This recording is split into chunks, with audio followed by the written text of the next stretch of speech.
Okay, so you kept your cool and you followed your realtor's guidance and your brilliant offer has been accepted.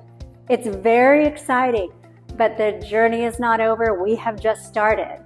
Now comes all of the steps so that the home actually becomes yours.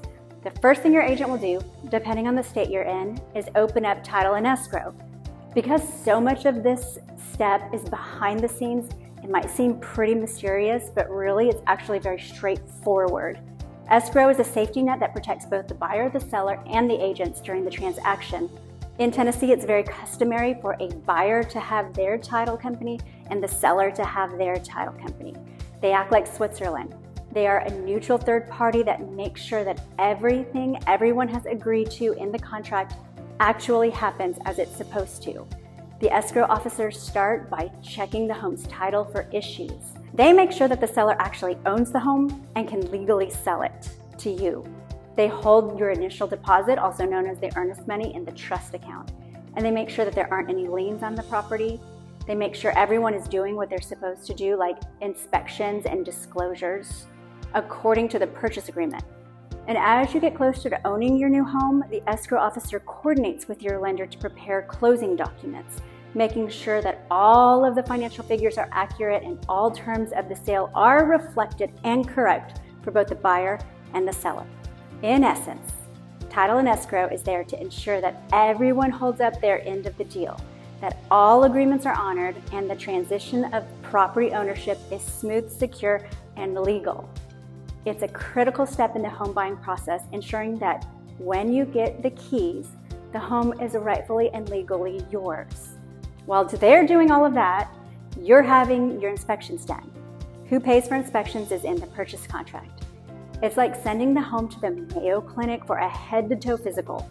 You want a professional inspector to check out everything: roof, windows, foundation, electrical, plumbing, dry rot, termites, the well, the septic, the pool, and if there are any other special inspections that need done. Your agent can advise you on what inspections should be done and what's not really necessary.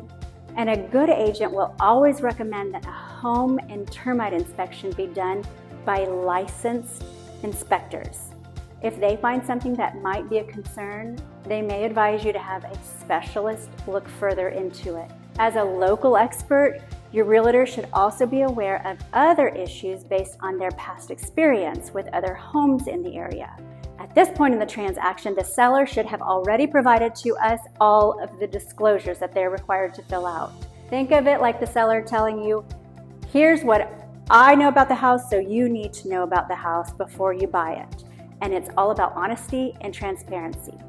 Every state is different in what they require, but disclosures can include things like previous repairs and renovations, neighborhood nuisances like heavy traffic or loud noises. Are you by a train track? Are you in a fly zone? There are also other types of disclosures that the seller wouldn't necessarily know about. For example, natural hazards. Is there not lead-based paint? Homeowners Association rules, registered sex offenders in the area, fire hazards, radon gas. So for the buyer, these disclosures are super important because they give you a heads up about what is known and what you might need to research. It might not be small things like a leaky faucet, or it might be bigger things like a leaky roof that needs replacing.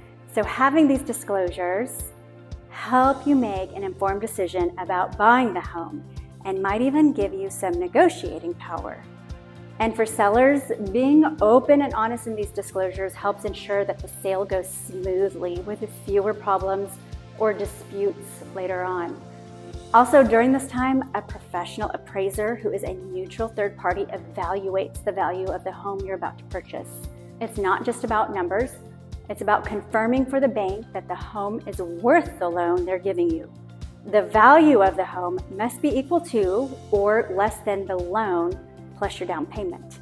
And if it isn't, the bank won't finance it.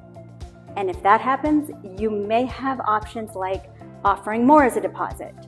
And this is something your loan officer and agent can advise you on. By the way, during this period, your loan officer may ask you for even more information than you've already given them. They may ask for employment verification or letters explaining where the cash for your deposit came from. They may ask for more tax returns. Don't freak out or get irritated. They need those things to make sure the lender gives final approval and gets the funds to the title company with no delays.